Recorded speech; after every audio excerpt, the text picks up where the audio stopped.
Good morning amigos. It's time to share more.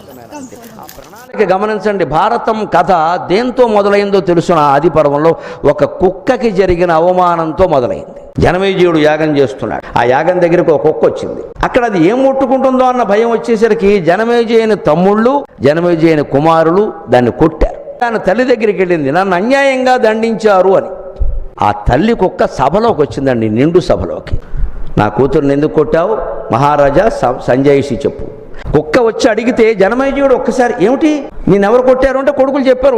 మరి అవును, మరి ఇక్కడికి వచ్చావు, కొట్టారు, అది తింటుందేమో అనుకున్నారు, ముట్టుకుంటామో. అప్పుడు అది వాదించిందండి.